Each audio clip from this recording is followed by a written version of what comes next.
Everyone, yeah, so welcome to the next session where we'll talk about responsibilities of the service organization. Gonna do, right? And as I said, during the engagement, acceptance, and planning phase, the service auditor has several key responsibilities. These include one, determining whether to accept or continue the engagement.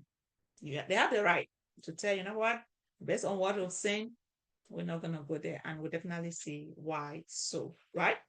The service auditor must decide if they will accept or continue working with a client based on certain preconditions being met.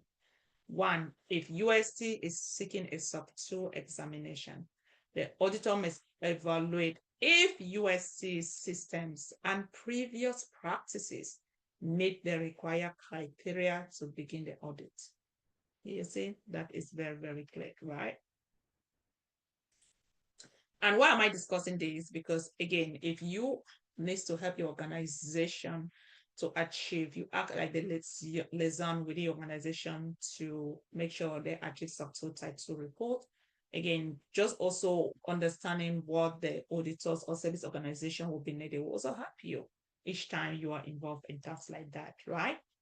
Also, agreeing on engagement terms with management. Service auditor needs to agree on the terms of the engagement with UST management.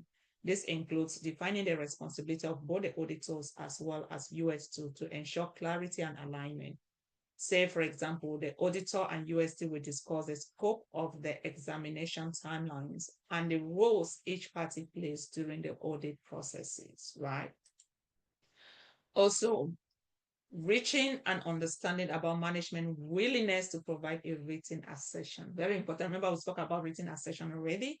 The auditor must ensure that UST management is willing to provide a written assertion at the end of the examination, confirming the accuracy and completeness of the system description.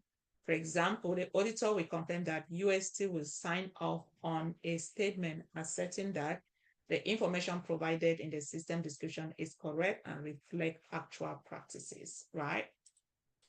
Also, establishing the overall strategy for the examination.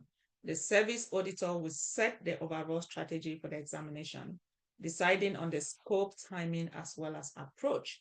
This strategy will guide the entire audit process, considering things like materiality as well as identify potential risks or misstatement in the system.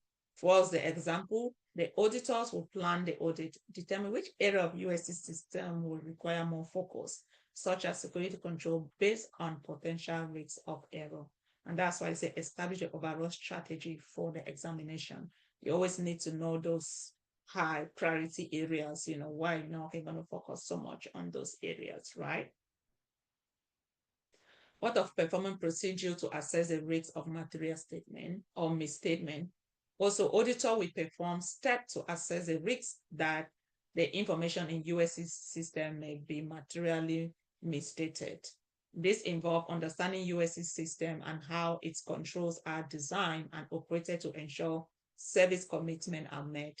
The auditor will assess how well UST security measures, such as access controls, are working to prevent unauthorized access, ensuring that they meet the required trust service criteria, correct?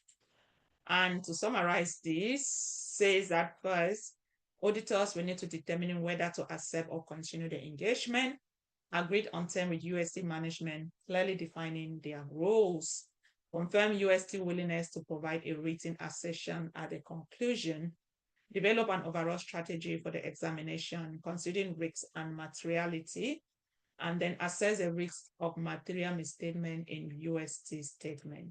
With that being said, we will go to engagement, acceptance, and continuity.